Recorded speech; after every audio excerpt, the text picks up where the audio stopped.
Hello guys, welcome back to my channel Shri S S and world. तो कैसे हैं आप सब? आशा करते हैं आप सब लोग बहुत अच्छे होंगे और खूब मन लगाकर पढ़ाई कर रहे होंगे। ठीक है, तो एनसीईआरटी सीरीज चल रही है जिसमें हम क्वेश्चन नहीं, पूरी थ्योरी कॉन्सेप्चुअल पढ़ते हैं और उसमें जानते हैं किस तरह से हमारे क्वेश्चन बनेंगे और किस तरह से लैंग्वेज एग्जाम में घुमा सकता है, कहाँ आप कंफ्यूज हो सकते हो।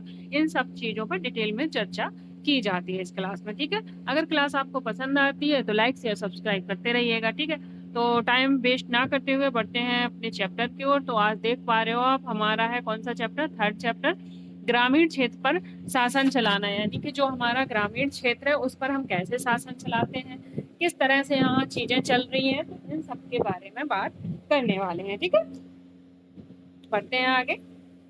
तो आप देख पा रहे होगे चित्र, ये पिक्चर दिखाई दे रहा है, पिक्चर दिखाई दे रही होगी। इस पिक्चर में क्या है? ये पिक्चर 1765 में रॉबर्ट क्लाइव मुगल बादशाह से बिहार और उड़ीसा की दीवानी ग्रहण करते हैं। यानी कि बिहार और उड़ीसा की दीवानी हमें कब मिल गई थी? तो 1765 में मिल गई थी। किसके द्वारा? तो मुगल बादशाह से। ठीक है, किससे? मुगल बादशाह से। इसके बारे में डिटेल में हम जानेंगे कि क्या है ये दीवानी, किसे कहते हैं ये दीवानी। कंपनी दीवान बन गई, क्या है रीजन इसका? देखते हैं। ठीक है, कंपनी क्या बन गई? कंपनी दीवान बन गई। अब क्या है? 15 अगस्त 1765 को मुगल बादशाह ने ईस्ट इंडिया कंपनी को बंगाल का दीवान तय कर दिया। ठीक है, तो जो मुगल बादशाह थे उन्होंने क्या किया? 12 अगस्त 1765 को ईस्ट इंडिया कंपनी को बंगाल का दीवान तैनात कर दिया। कहाँ का दीवान? तो वो बंगाल का दीवान उन्हें तैनात कर दिया। इस बात की पूरी संभावना है कि यह घटना मुट्ठी भर अंग्रेजी और हिंदुस्तानियों के मौजूद में रॉबर्ट क्लाइव के तंबू में घटी होगी। यानी कि ये जो घटना हुई है मुट्ठी भर लोगों, यानी कि थोड़े से लोगों के बीच में ये घटना हुई होगी। थोड़े से लोगों के बीच में ये चीजें ये जो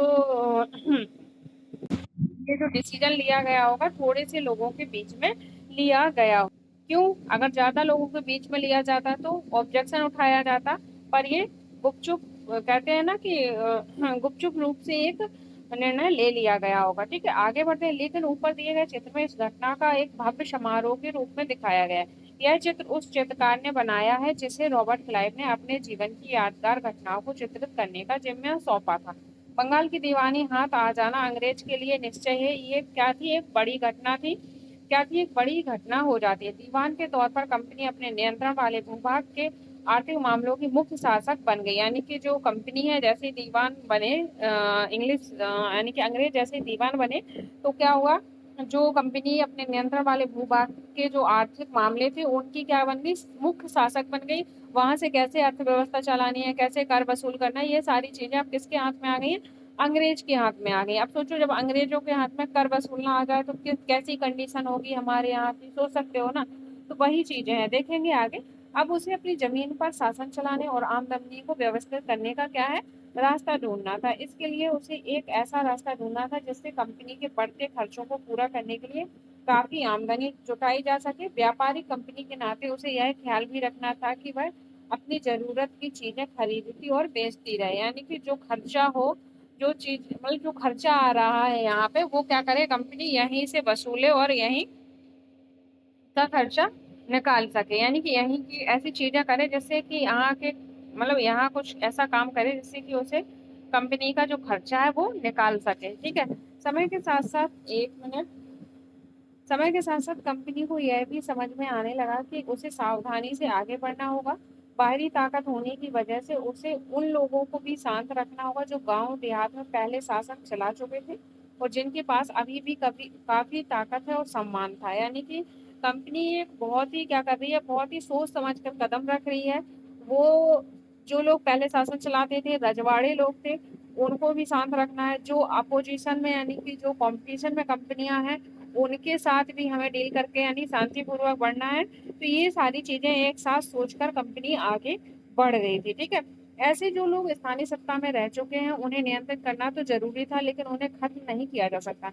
जो लोग सत्ता में चुके हैं, जो राजा रजवाड़े थे, उन्हें नियंत्रित कर तो सकते हैं, पर उन्हें क्या खत्म नहीं किया जा सकता है। ठीक है, यह काम कैसे हो, इस अध्याय में हम देखेंगे। कंपनी ने ग्रामीण इलाकों को उपनिवेश कैसे बनाया, आय के संसाधन कैसे जुटाए, लोगों के अधिकार किस तरह तय किए और मन माफिक फसलों की खेती कैसे कराई। यानी कि कंपनी जब अपने देश में आई, भारत में आई, तो उसने इस तरह से अपना पंजा जमाया कि अब वो क्या होगी, बंगाल की दीवान बन गई है। अब वो सोच रही है कि किस तरह से हम ग्रामीण इलाकों में उपनिवेशवाद स्थापित करें, किस तरह से हम संसाधनों को और जुटाएं जिससे हमें और ज्यादा मुनाफा हो सके। ये सारी चीजें सोचकर वो आगे बढ़ना चाहती थी। ठीक है, तो अब देखते हैं कंपनी की आमदनी कहाँ से चल रही है, कंपनी की आमदनी कहाँ से हो रही है, जानेंगे। कंपनी दीवान तो बन गई थी, लेकिन अभी भी खुद को एक व्यापारी ही मानते थे, यानी कि जो कंपनी थी उसे बंगाल की दीवानी तो मिल गई थी, बट वो अभी भी अपने आप को व्यापारी मान रही थी। व्यापार के हिसाब से भी उसकी थिंकिंग प्रोसेस चल रही थी। कंपनी भारी भरकम लगान तो चाहती थी, लेकिन उससे के आकलन और वसूली को कोई नियमित व्यवस्था करने में हिचकिचा रही थी। यानी कि वो क्या कर रही थी, मैंने कहा था कि लगान यानी कि कर, जहां उसका हक जम गया है तो वो क्या करेंगे, ज्यादा से ज्यादा कर वसूलेंगे। हम भारत के लोग हैं तो हम भारत के लोगों पर क्या आती है, दया आती है, पर जो विदेश के लोग हमारे यहाँ आएंगे वो हम पर दया नहीं दिखाएंगे, वो अपना सिर्फ मुनाफा देखेंगे। वही ईस्ट इंडिया कंपनी कर रही थी यहाँ पर। ठीक है, तो वो ज्यादा से ज्यादा लगान मतलब कर हासिल करना चाह रही थी, पर कुछ रूल वगैरह लागू करने में अभी वो हिचकिचा रही थी, क्योंकि न्यू न्यू उसे शासन मिला था। उसकी कोशिश यही थी कि ज्यादा से ज्यादा क्या किया जाए, राजस्व हासिल किया जाए, जो मैंने अभी आपको बताया। कम से कम कीमत पर बढ़िया सूती और रेशमी कपड़े खरीदे जाए, यानी कि भारत से क्या करे, वो जितना कम रुपए में हो सके सूती और रेशमी कपड़े खरीद सके।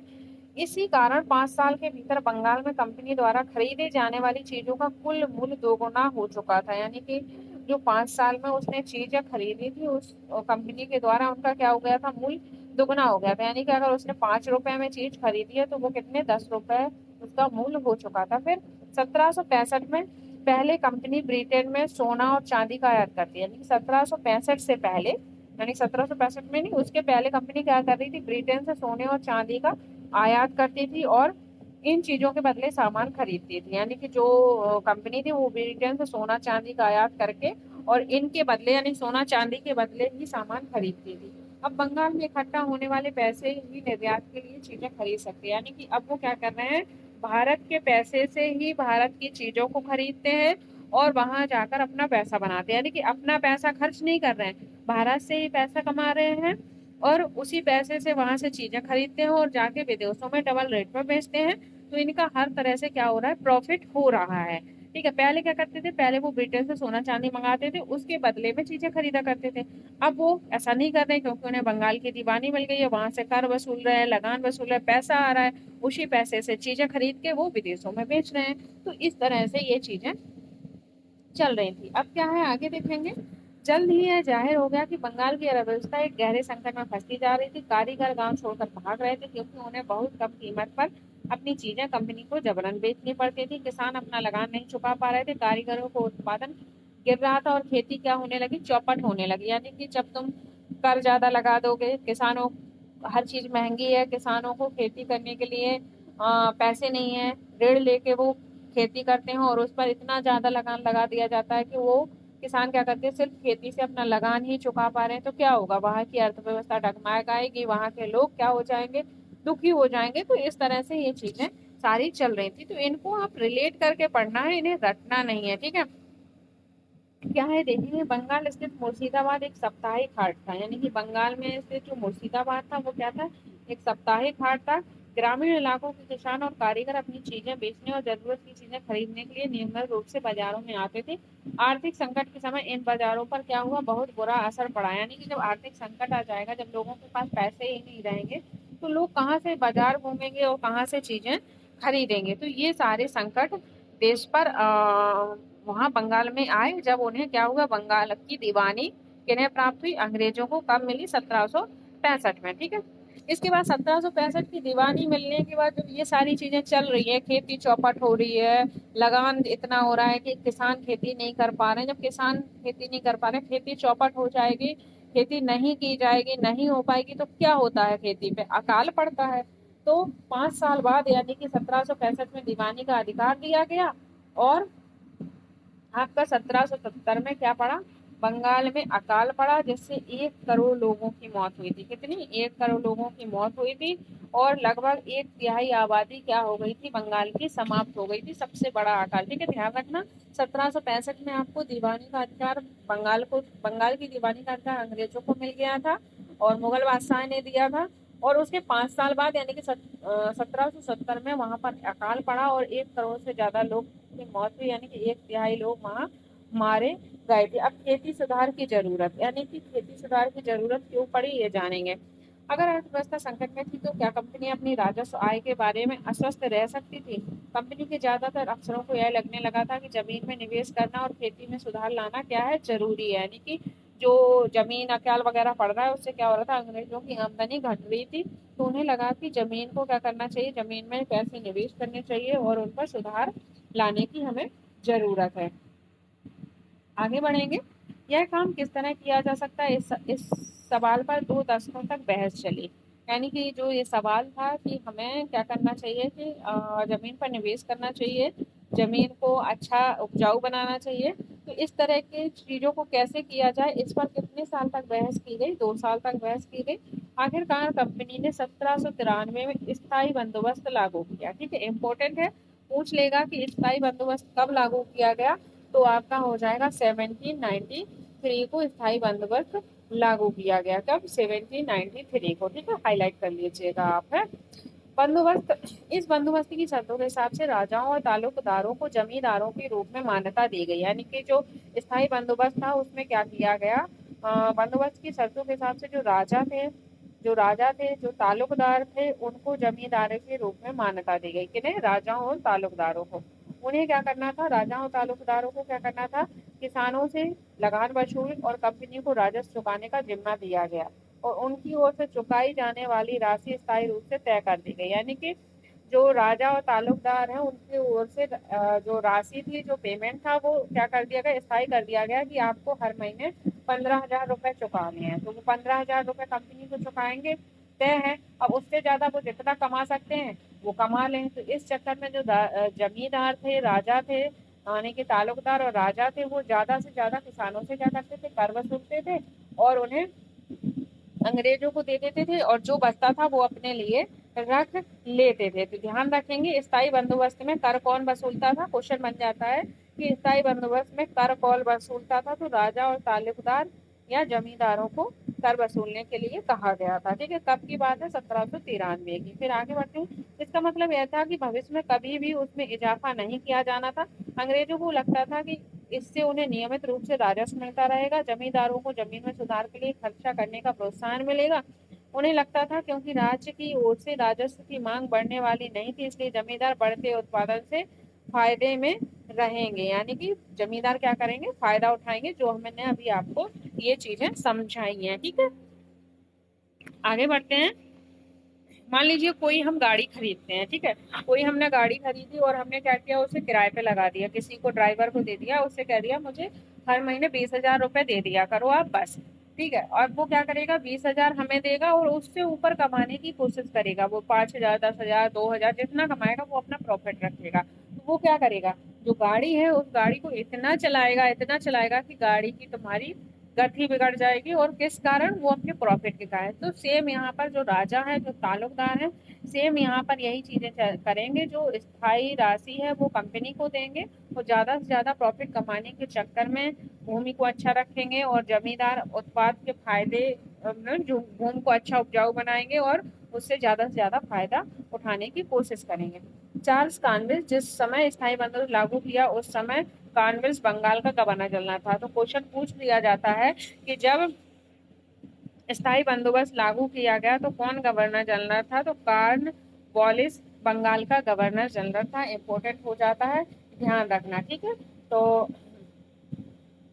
स्थायी बंदोबस्त लागू के समय कौन था, तो कॉर्नवालिस बंगाल का गवर्नर जनरल था। इस चीज का ध्यान रखेंगे। बंगाल के रैयतों पर कोलब्रुक का कथन, ठीक है, जो बंगाल की रैयतवाड़ी थी उन पर कोलब्रुक थे, उन्होंने क्या कथन दिया है पढ़ लेंगे। ठीक है, क्या है, बंगाल के बहुत सारे गांव में कई ताकतवर रैयत खुद खेती नहीं करते थे, वे औरों को पट्टे पर जमीन दे देते थे और उनसे भारी लगान वसूल करते थे।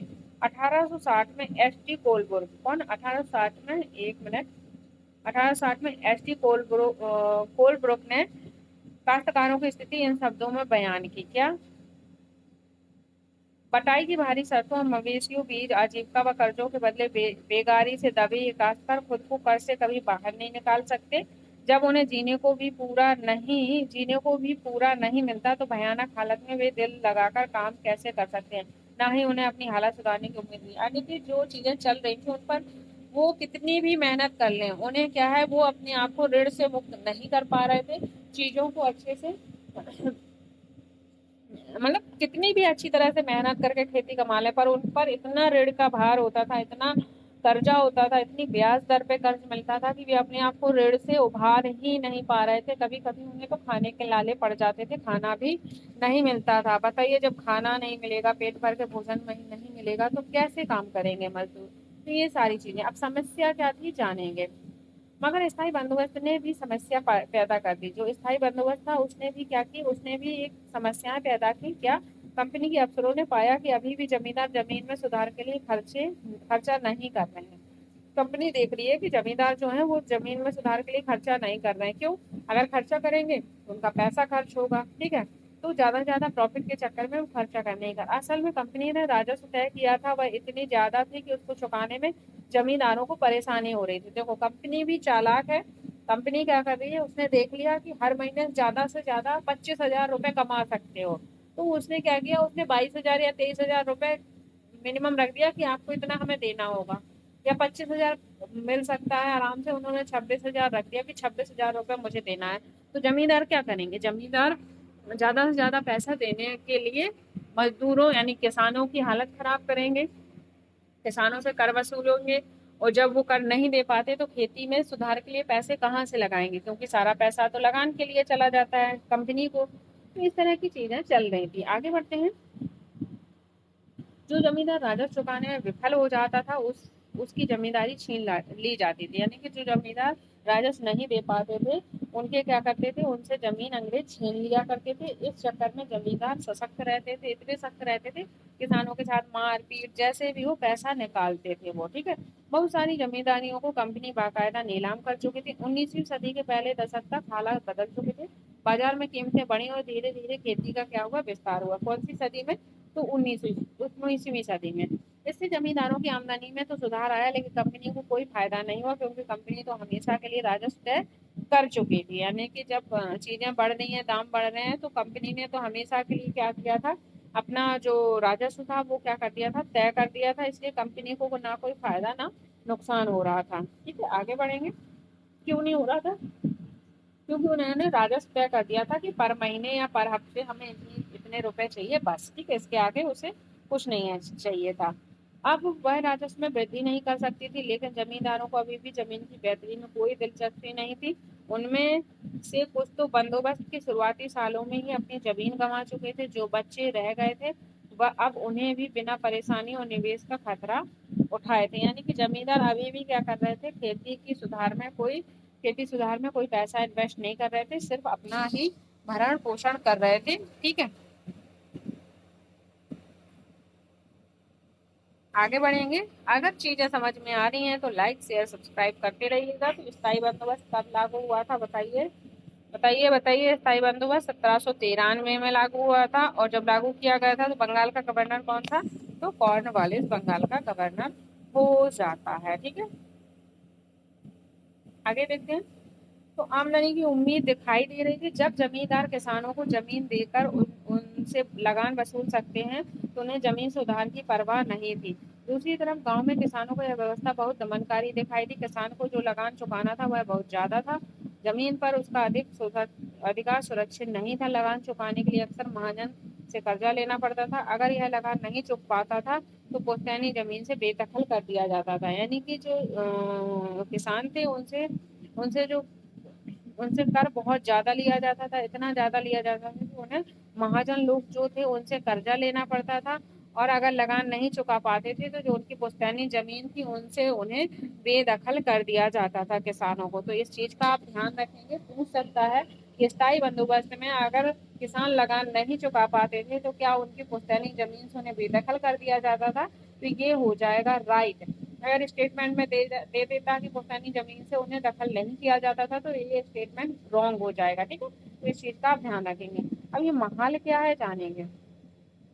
ब्रिटिश राजस्व दस्तावेज में महाल एक राजस्व इकाई है। महाल क्या है, महाल एक राजस्व इकाई है। यह एक गांव या एक गांव के समूह की होती है। क्वेश्चन बन सकता है कि महाल क्या है, महाल किसे कहा गया है, तो महाल एक राजस्व की इकाई है। किसकी इकाई है, राजस्व की इकाई है।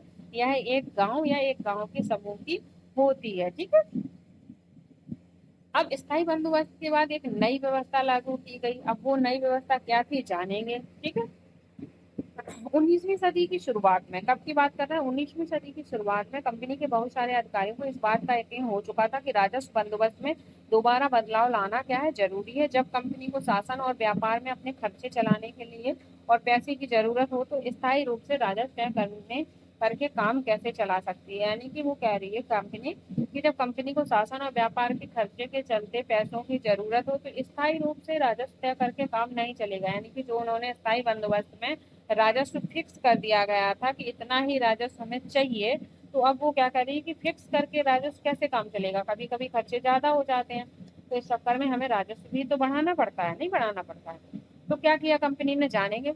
बंगाल प्रेसिडेंसी के उत्तर पश्चिम प्रांत में, कहाँ की बात कर रहे हैं, बंगाल प्रेसिडेंसी के उत्तर पश्चिम प्रांत में, इस इलाके में ज्यादातर हिस्सा कहाँ था, अब उत्तर प्रदेश में था। जो बंगाल प्रेसिडेंसी का उत्तर पश्चिमी प्रांत था उसमें ज्यादातर हिस्सा कहाँ का था, उत्तर प्रदेश का था।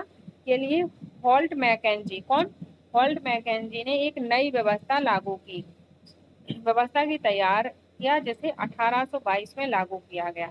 ठीक है, तो ध्यान से सुनना, बहुत इंपॉर्टेंट है ये पॉइंट, मैं आपको इसे एक्सप्लेन करूंगी बहुत अच्छे से, बस ध्यान से सुनना है।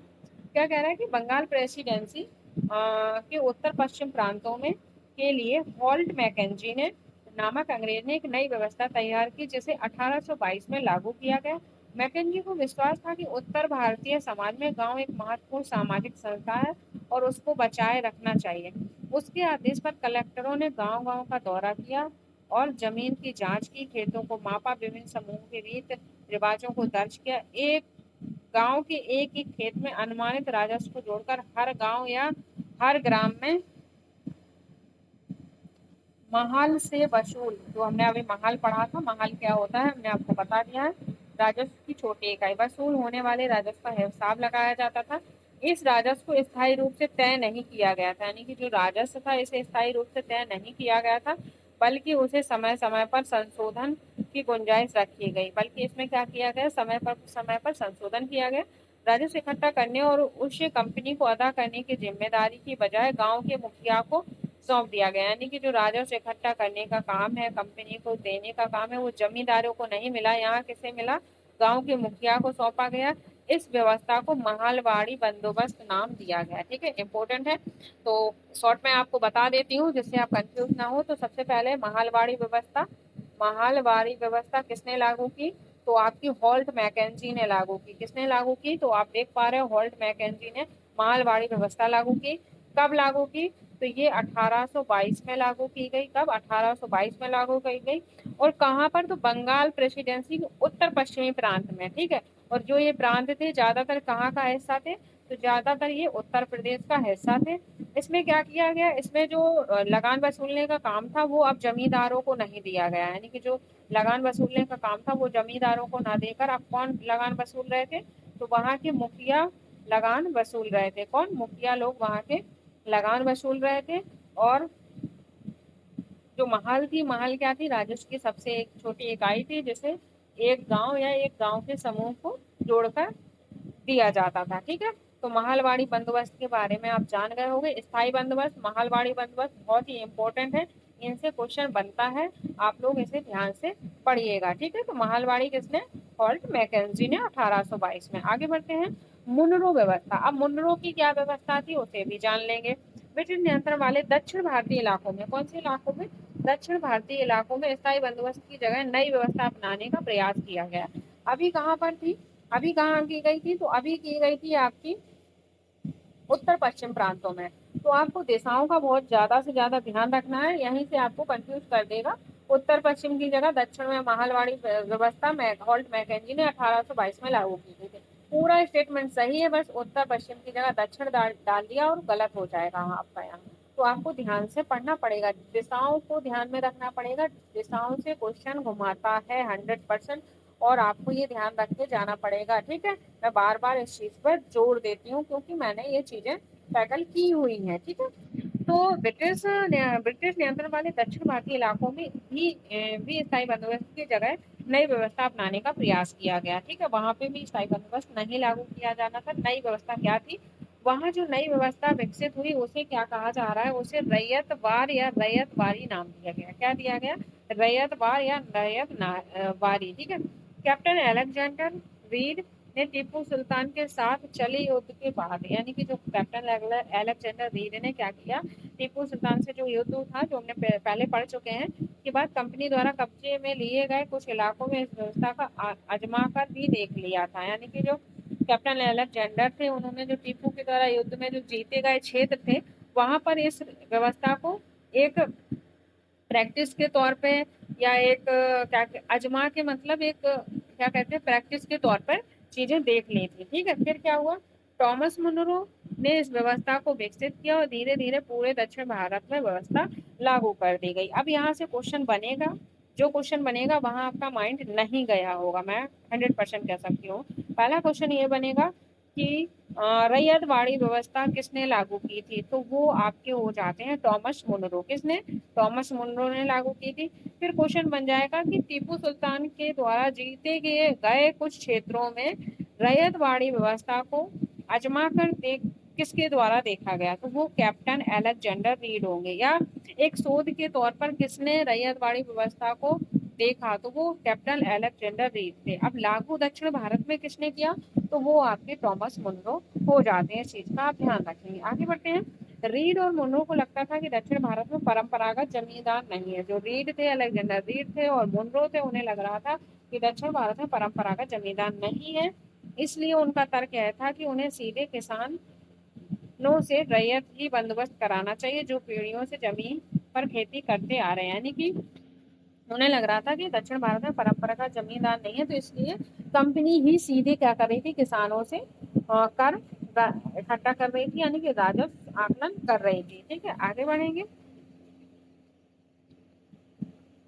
अगर चीजें पसंद आ रही हैं तो लाइक शेयर सब्सक्राइब करना नहीं भूलें।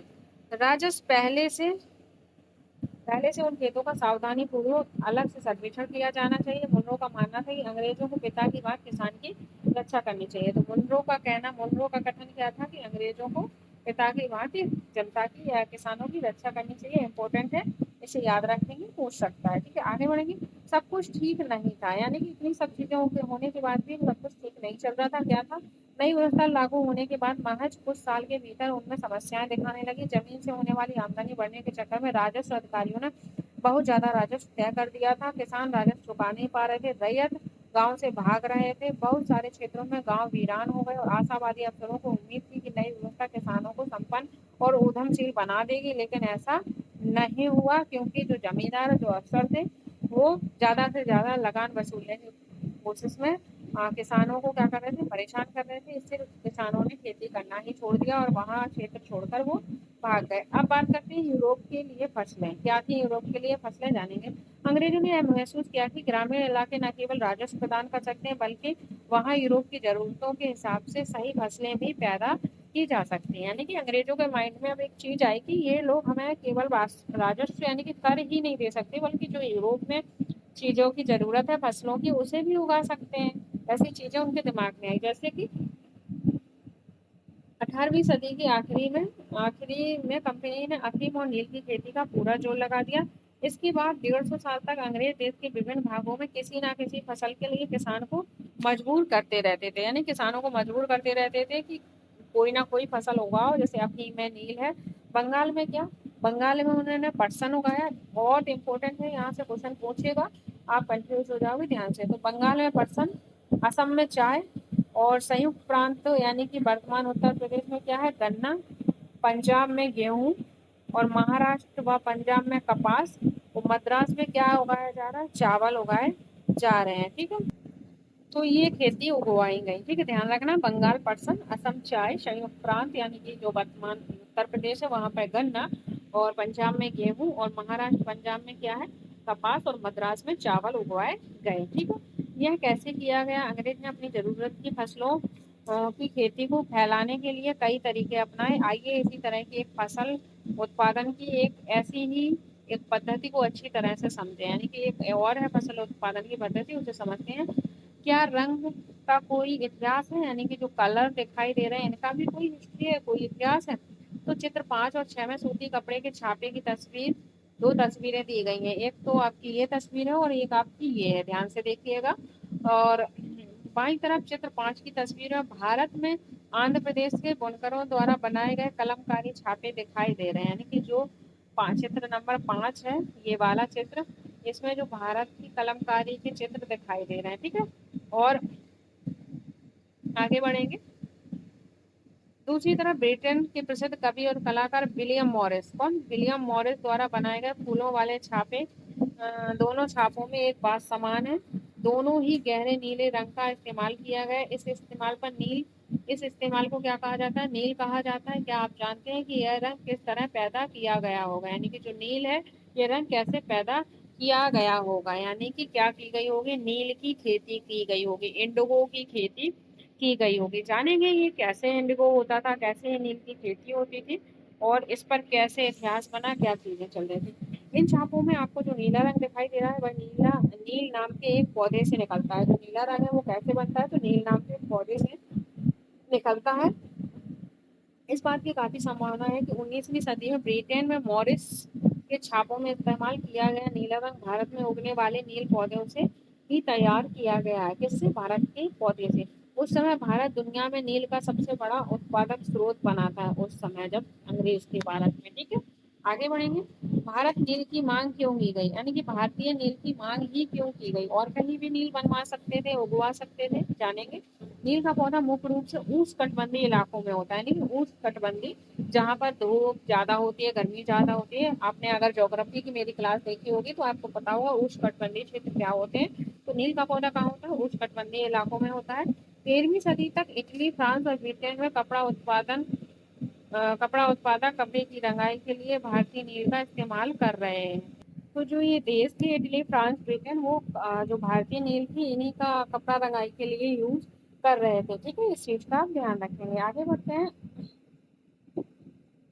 आगे क्या है? उस समय भारतीय नील बहुत ही थोड़ी मात्रा ही यूरोपीय बाजार में पहुंचती थी, उसकी कीमत भी बहुत ऊंची रहती थी, इसलिए यूरोपीय कपड़ा उत्पादकों को बैंगनी और नीले रंग बनाने के लिए बोर्ड नामक एक और पौधे पर निर्भर रहना पड़ता था, यानी कि जो भारतीय नील थी वो बहुत थोड़ी मात्रा में यूरोप में पहुंच पाती थी, कम उत्पादन होता था, इसलिए जो यूरोपीय कपड़ा था उन्हें क्या करना पड़ा? एक बोर्ड नामक एक और पौधा पर निर्भर रहना पड़ता था। तो बोर्ड जो पौधा था वो शीतोष्ण क्षेत्र में उगता था, यानी कि ठंडे प्रांत में उग जाता था, इसलिए यूरोप में ही आसानी से मिल जाता था, ठीक है। उत्तरी इटली, दक्षिणी फ्रांस, जर्मनी, ब्रिटेन के कई हिस्सों में यह पौधा उगता था। ध्यान रखेंगे नील और जो बोर्ड का पौधा है इनसे क्वेश्चन पूछा जा सकता है आपका, ठीक है। तो बोर्ड कहाँ? शीतोष्ण क्षेत्र में, और नील का पौधा उष्णकटिबंधीय क्षेत्र में, ठीक है। नील के साथ प्रतिस्पर्धा में परेशान यूरोप के बोर्ड उत्पादकों ने अपनी सरकारों पर दबाव डाला कि वे नील के आयात पर पाबंदी लगा दें, यानी कि जो बोर्ड का पौधा है वो भारतीय नील से प्रतिस्पर्धा नहीं कर पा रहा था, तो बोर्ड उत्पादकों ने क्या किया कि वहाँ की सरकार से अपील की कि आप नील उत्पादन में क्या कर दो? रोक लगा दीजिए आयात में, ठीक है। मगर कपड़े को रंगने वाले तो नील को ही पसंद करते थे, नील से बहुत चमकदार नीला रंग मिलता था, जबकि बोर्ड से मिलना वाला रंग बेजान और फीका था, यानी कि बोर्ड ज्यादा अच्छा नहीं दिखता था, फैडी फैडी था, और नील अच्छा चमकदार था, ठीक है।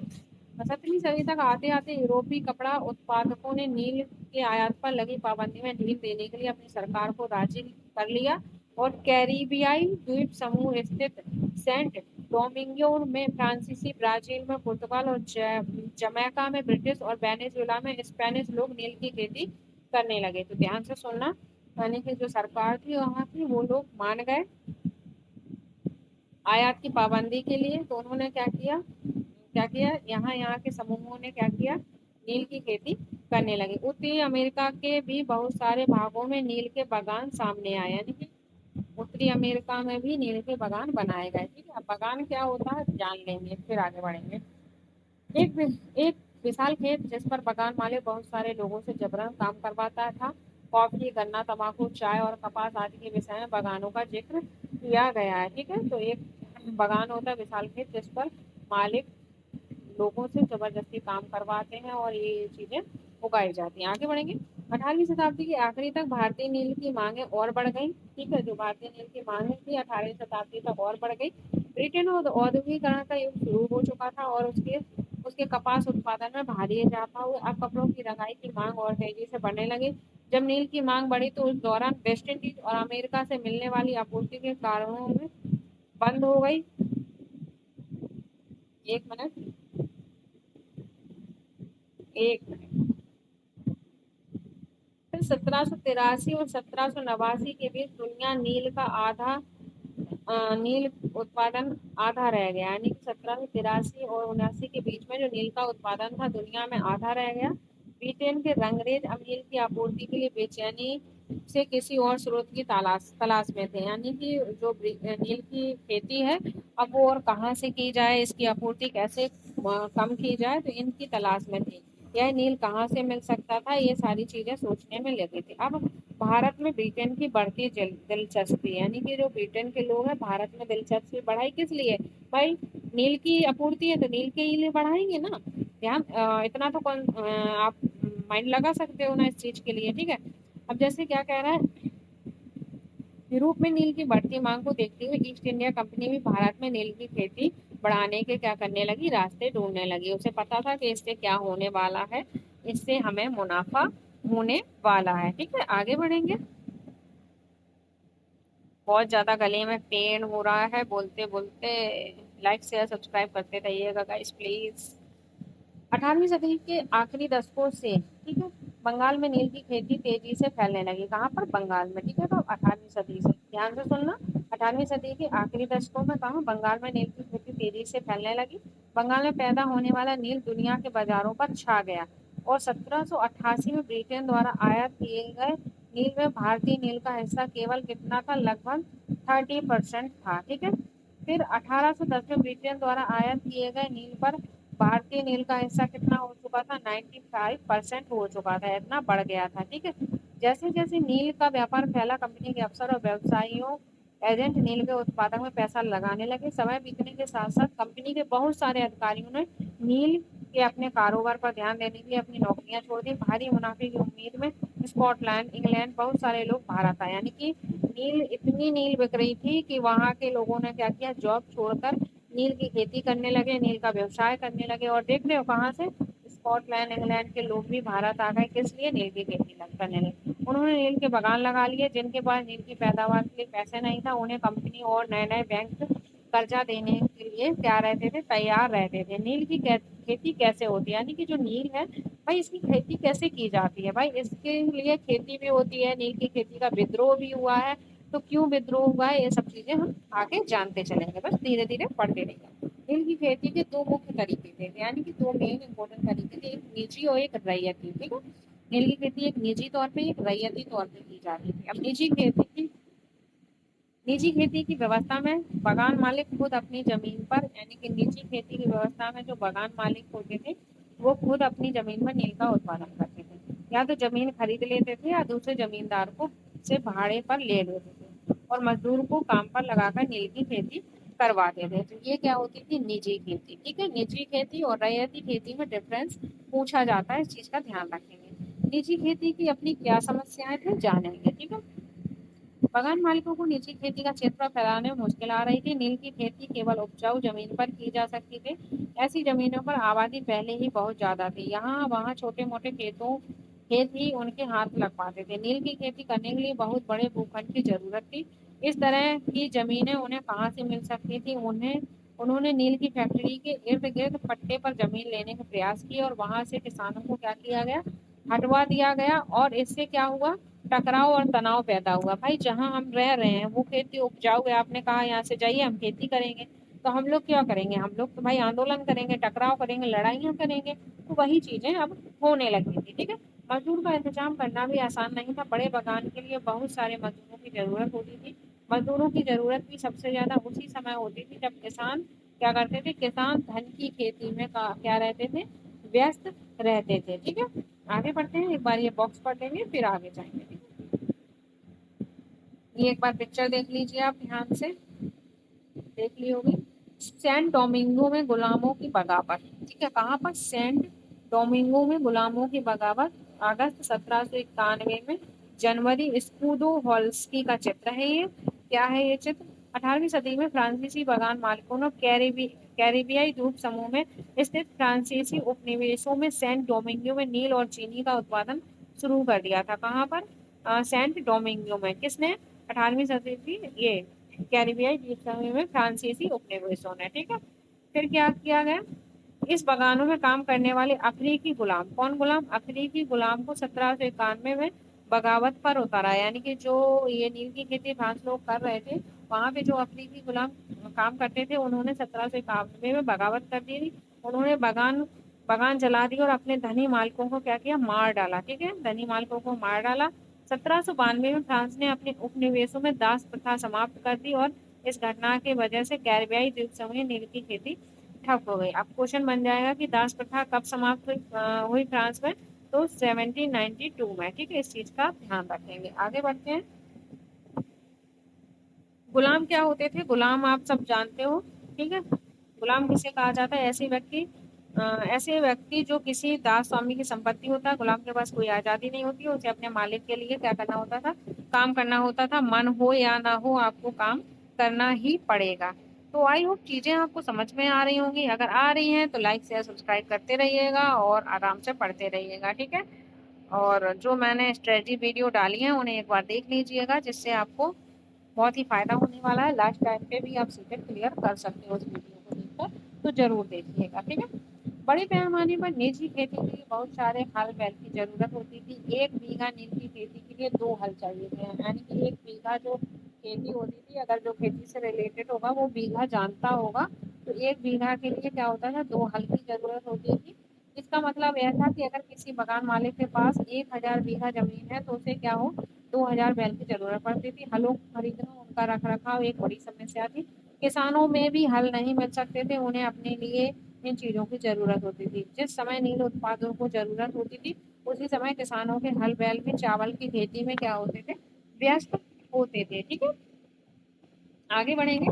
19वीं सदी के आखिर तक बगान मालिकों ने निजी खेती का क्षेत्र फैलाने में क्या हुआ? हिचकिचाने लगे। ठीक है, यानी कि जो नील की खेती जो बढ़ाने में हिचकिचाने लगे। इस व्यवस्था के तहत नील की पैदावार क्या हुई?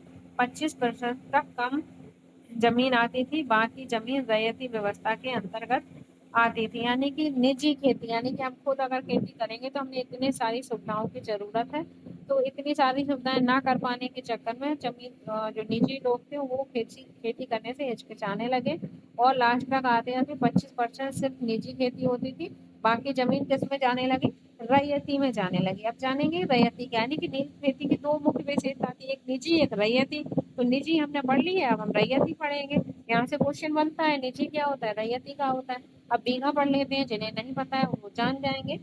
जमीन की एक माप। ब्रिटिश शासन में पहले बीघे का आकार अलग अलग होता था। बंगाल में अंग्रेजों ने इसका क्षेत्रफल करीब क्या किया था? 1/3 एकड़ तय किया था। क्वेश्चन पूछ सकता है कि बीघा का माप बंगाल में कितना तय किया अंग्रेजों के द्वारा, तो वो 1/3 एकड़ हो जाता है। ठीक है, अब चलो रैयती पढ़ते हैं। रैयती क्या थी? रैयती व्यवस्था के बारे में जानेंगे। ठीक है, रैयती व्यवस्था के तहत बगान मालिक रैयतों के साथ अपना अनुबंध सट्टा करते थे। कई बार वे गांव के मुखियाओं को भी रैयतों की तरफ से समझौता करने के लिए बाध्य कर देते थे। जो अनुबंध पर दस्तखत कर देते थे, उन्हें नील उगाने के लिए कम ब्याज दर पर बगान मालिकों से नकद क्या मिल जाता था? कर्जा मिल जाता था। कर्जा लेने वाले रैयत को अपनी कम से कम 25% जमीन क्या करनी पड़ती थी? नील की खेती करनी होती थी। बगान मालिक बीज और उपकरण मुहैया कराते थे, जबकि मिट्टी तैयार करने और बीज बोने और फसल की देखभाल का जिम्मा काश्तकारों के ऊपर था। यानी कि एक किसान है। ठीक है, ये किसान है, इसे क्या चाहिए? कर्जा चाहिए। ठीक है, अब ये कर्जा लेने महाजन के पास गया। भैया ये मोटा महाजन है, इसके पास कर्जा लेने गया। इसने कहा कर्जा दे दूंगा, कम ब्याज पर भी दे दूंगा, पर आपको क्या करना पड़ेगा? अगर आपके पास जितनी खेती है उस खेती के 25% हिस्से पर आपको क्या करना होगा? नील की खेती करनी होगी। ठीक है, तो नील की खेती करनी होगी। अब नील की खेती के लिए जो बीज वगैरह थे वो मालिक ही देता था। यानी कि जो उपकरण थे, वो जब मट्टी तैयार करना, ये सब काश्तकार करते थे और बगान मालिक बीज और उपकरण उन्हें प्रोवाइड करवाता था। ठीक है, ये रैयती व्यवस्था थी। आगे बढ़ेंगे। जब कटाई के बाद फसल बगान मालिकों को सौंप दी जाती थी तो रैयत को नया कर्जा मिल जाता था और वही चक्र दोबारा चलता रहता था। तो इस चीज का आप ध्यान रखेंगे। एक बार फिर से पढ़ देते हैं क्या थी। तो बगान मालिकों को नगद कर्जा मिल जाता था, यानी कि नील उगाने के लिए कम ब्याज दर पर बगान मालिकों को क्या मिलता था, नगद कर्जा मिलता था। और वो उनसे क्या कहा जाता था कि कम ब्याज दर पर कर्जा देंगे तो आपको क्या करना पड़ेगा, 25% भाग पर नील की खेती करनी पड़ेगी। उस खेती को करने के लिए जो बगान मालिक होते थे वो बीज और उपकरण मुहैया कराते थे, जबकि मिट्टी तैयार करना, बीज बोने का काम कौन करता था, काश्तकार लोग करते थे। तो ऐसी चीजें चल रही थी। ठीक है, अगर आप निजी समझ गए हैं तो रैयतवाड़ी समझ जाएंगे अपने आप। ठीक है, उन्हीं तो भारत में जो नील की खेती की कटाई थी वो अधिकतर कौन करता था, पुरुष करते थे। तो आई होप आपको चीजें क्लियर हो गई होंगी कि नील की खेती क्या थी, क्या निजी व्यवस्था थी, क्या रैयतवाड़ी व्यवस्था थी। ये सारी चीजें क्लियर हो गई होंगी। आगे बढ़ते हैं। अगर चीजें पसंद आ रही हैं तो पता है क्या करना है। नील का उत्पादन कैसे होता है, ठीक है, जो नील का उत्पादन है वो कैसे होता है। तो देखो यहाँ पर बीकर बाट लगे हैं, यहाँ पर किंडवन हौद बने हुए हैं, इनके बारे में हम पढ़ेंगे आगे, इसलिए हम आपको दिखा रहे हैं। नील की खेत के पास स्थित नील का एक कारखाना विलियम सिम्पसन ने चित्र बनाया है इसका, सिम्पसन ने। ठीक है, क्या है देखेंगे। नील गांव आमतौर पर बगान मालिकों की फैक्ट्री के आसपास ही होते थे। जो नील गांव थे वो बगान मालिकों की फैक्ट्री के आसपास होते थे। कटाई के बाद नील के पौधे को कारखाने में स्थित बैट्सन, कहाँ, बैट्स, बैट्स मतलब हौद, बैट्स क्या होते थे, हौद में पहुंचा दिया जाता था। और रंग बनाने के लिए 3-4 कुंडों की जरूरत पड़ती थी। क्या पड़ती थी, जो रंग बनाए जाते थे उनके लिए 3-4 कुंडों की जरूरत पड़ती थी। प्रत्येक हौद में अलग अलग अलग काम था। ठीक है, नील के पौधे से पत्तियों को तोड़कर पहले कुंड में गर्म पानी में घंटों तक डुबोया जाता था। क्या होता था, पत्तियों को तोड़कर कुंडों में गर्म पानी में घंटों तक क्या करते थे, डुबाया करते थे। फिर इस हौद को किंडवन या स्टीपर कुंड कहा जाता था। जो गर्म पानी के हौद थे इन्हें किंडवन या स्टीपर कहा जाता था।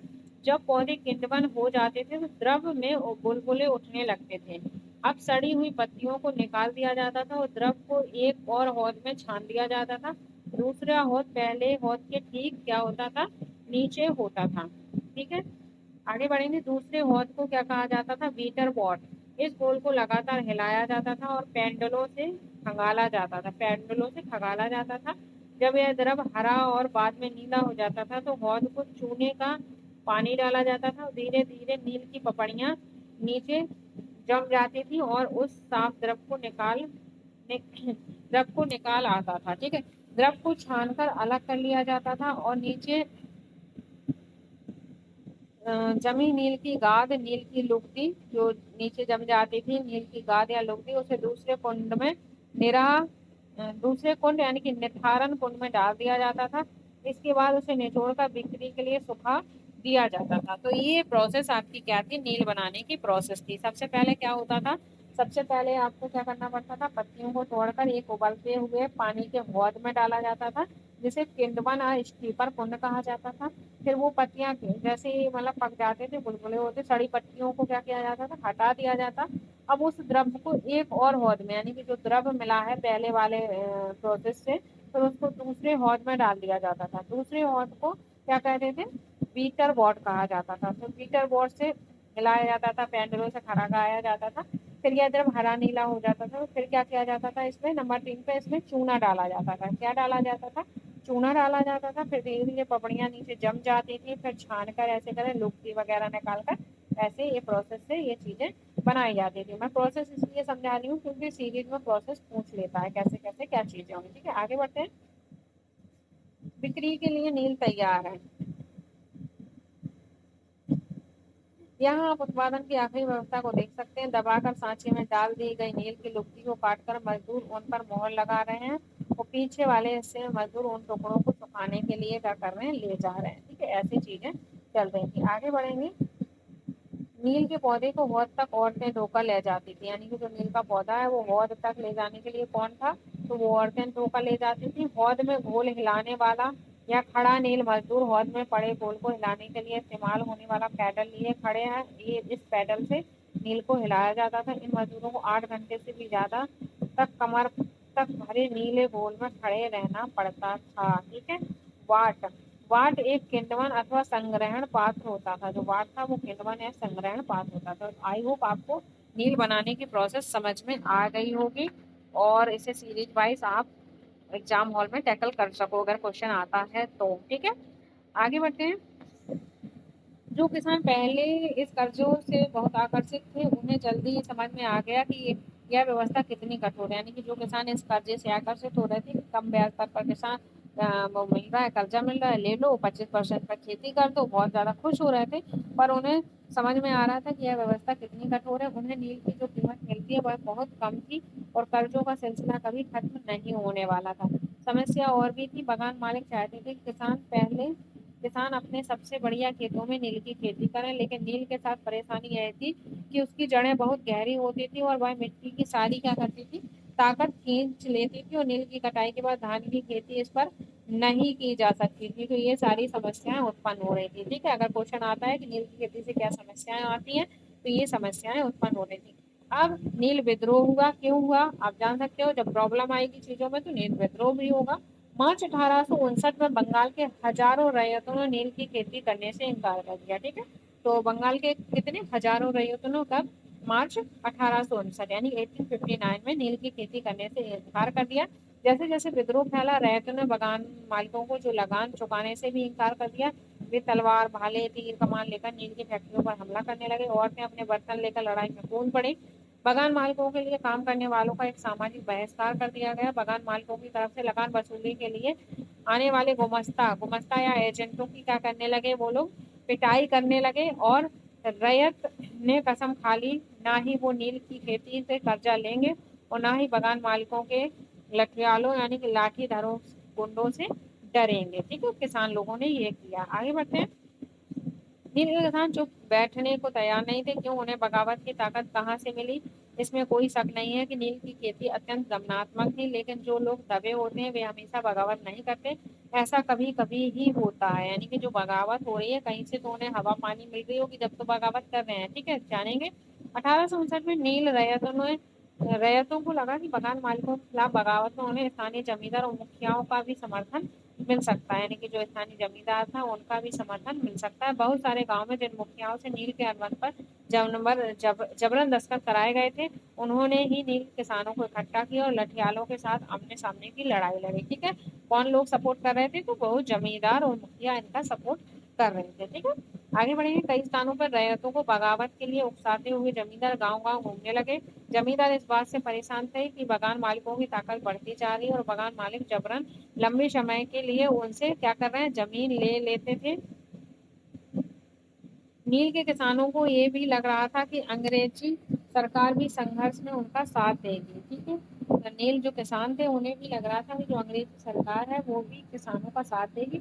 1857 की बगावत के बाद ब्रिटिश सरकार और एक व्यापक विद्रोह के खतरे से डरी हुई थी। ठीक है, जो 1857 का जो विद्रोह हुआ था उससे जो ब्रिटिश सरकार थी वो क्या हुई थी, उस विद्रोह और खतरे से डरी हुई थी।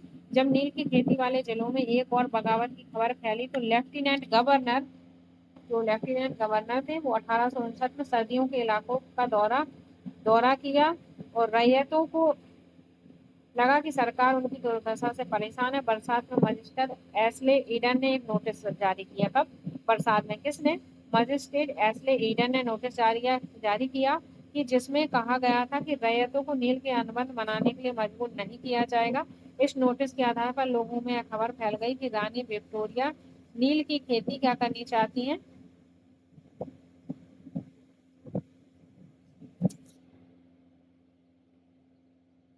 नील की खेती ना करने का हुक्म दिया। यानी कि जो चीजें जो एलन ने जो एक वो नोटिस जारी किया था, उस हिसाब से लोगों ने जाना कि रानी विक्टोरिया ने कहा कि लोग नील की खेती नहीं करेंगे। ये हुक्म रानी विक्टोरिया का है। ईडन किसानों को शांत करने और विस्फोट स्थितियों को नियंत्रित करने की कोशिश कर रहे थे।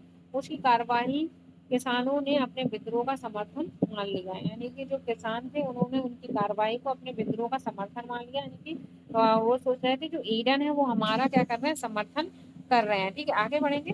जैसे जैसे विद्रोह फैला, कलकत्ता में पढ़े लिखे लोग भी नील जिलों की ओर चल पड़े। उन्होंने रैयत की दुर्दशा, बगान मालिकों को जोर जबरदस्ती और अत्याचारी नील व्यवस्था के बारे में लिखा। आगे बढ़ते हैं। इस बगावत से परेशान सरकार को बगान मालिकों की रक्षा के लिए सेना बुलानी पड़ी। नील उत्पादन व्यवस्था की जांच करने के लिए एक नील आयोग भी बनाया गया, यानी कि जो नील उत्पादन की व्यवस्था की जांच की जा रही थी उसके लिए क्या बनाया गया, उसके लिए नील आयोग बनाया गया। क्या, एक मिनट, नील आयोग बनाया गया। इस आयोग ने बगान मालिकों को दोषी पाया और जोर जबरदस्ती के लिए उनकी क्या की गई, आलोचना की गई। आयोग ने कहा कि नील की खेती रैयत के लिए फायदे का सौदा नहीं है। आयोग ने रैयत से कहा कि वे मौजूदा अनुबंधों को पूरा करने के लिए आगे से वे चाहे तो नील की खेती क्या कर सकते हैं, बंद कर सकते हैं। आगे बढ़ेंगे। इस बगावत के बाद बगानों में नील का उत्पादन धराशायी हो गया। इससे के बाद बगान मालिक बिहार पर ध्यान देने लगे। 19वीं सदी के आखिर में कृत्रिम रंगों का निर्माण होने लगा, यानी कि 19वीं सदी के आखिरी में किन रंगों का, कृत्रिम जो केमिकल के द्वारा बनाए जाते हैं उन रंगों का निर्माण होने लगा। इससे उनका व्यवसाय भी पूरी तरह प्रभावित हुआ। फिर भी वे उत्पादन फैलाने में सफल रहे। जब महात्मा गांधी क्या हुआ, जब महात्मा गांधी दक्षिण अफ्रीका से लौटे तो बिहार के एक किसान ने उन्हें क्या कहा, चंपारण आकर किसानों की दुर्दशा देखने का न्योता दिया। 1917 में महात्मा गांधी का यह दौरा नील बगान मालिकों के खिलाफ चंपारण आंदोलन शुरुआत किया गया था। अगर क्वेश्चन पूछेगा कि नील आंदोलन के खिलाफ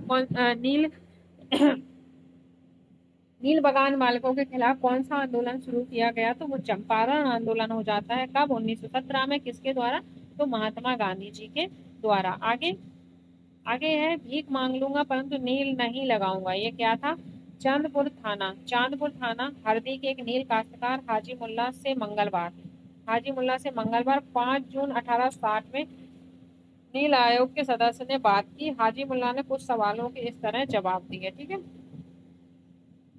डब्ल्यू एस सीटर्सन द्वारा ये सारी चीजें ये जरूरी नहीं है, तो इन्हें मैं नहीं पढ़ा रही हूँ। जो इम्पोर्टेंट है वो मैंने पढ़ा दी है। अब इम्पोर्टेंट चीजें क्या थी इसमें, अगर आपको याद नहीं है तो मैं एक बार रिकॉल करवा देती हूँ जिससे आपको चीजें याद रहे। ठीक है, तो इम्पोर्टेंट क्या थी, सबसे पहले हमने पढ़ा अंग्रेजों ने किस तरह से क्या, 1765 के बारे में पढ़ा था हमने। किसके बारे में, 1765 में क्या हुआ, अंग्रेजों को कहा कि बंगाल की दीवानी प्राप्त हुई। फिर 1770 में क्या हुआ, बंगाल में अकाल पड़ गया जिससे एक तिहाई जनता क्या होगी, मौत की घाट उतर गई। फिर उन्होंने क्या किया, स्थायी बंदोबस्त लागू किया गया। स्थायी बंदोबस्त में कौन, राजा और जमींदार, क्या राजा और कौन थे, कुलपति थे, कुलपति थे, कौन थे, वो लोग क्या करते थे, जमींदारी का काम कर रहे थे। फिर क्या किया गया, फिर महलवाड़ी प्रथा लागू की गई। कौन सी, महलवाड़ी किसने की थी, तो हॉल्ट मैकेंजी ने लागू की थी। फिर रैयतवाड़ी व्यवस्था लागू की गई। ठीक है, रैयतवाड़ी व्यवस्था में यहाँ पे महलवाड़ी में क्या थे, महलवाड़ी में जमींदार ही सीधे किसानों से कर वसूलते थे। यहाँ पर राजा और वो लोग कर वसूलते थे। यहाँ पे कर की जो किस्त थी वो स्थायी कर दी गई थी कि इतना कर हमें देना। यहाँ पे स्थायी नहीं थी। रैयतवाड़ी व्यवस्था में खुद ईस्ट इंडिया कंपनी क्या कर रही थी, किसानों से कर वसूल रही थी। ठीक है, फिर क्या होता है, फिर एक नील की खेती होती है। नील की खेती में एक नील का पौधा होता है और किसका पौधा होता है, एक वुड नामक पौधा होता है। वुड कहाँ होता है, वुड शीतोष्ण स्थान पर होता है और ये उष्णकटिबंधीय स्थान पर होता है, यानी कि नील का पौधा भारत में होता है, ये शीतोष्ण स्थान पर होता है। ठीक है, फिर क्या हुआ, नील की खेती दो प्रकार से की गई, एक निजी और एक रैयती पे। ठीक है, निजी और रैयती पे। ठीक है, निजी खेती लास्ट तक आते आते बहुत कम लोग करने लगे क्योंकि इसमें बहुत ज्यादा संसाधन की जरूरत पड़ती है। फिर रैयती बाड़ी से खेती की गई। रैयती में क्या होता था, जो किसान कर्जा लेते थे उन्हें कम ब्याज दर पर कर्जा दिया जाता था और उनसे 25% खेती पर क्या करना होता था, नील की खेती करना होता था। इस तरह से चीजें चल रही थी। फिर इसी के लिए विद्रोह हुआ।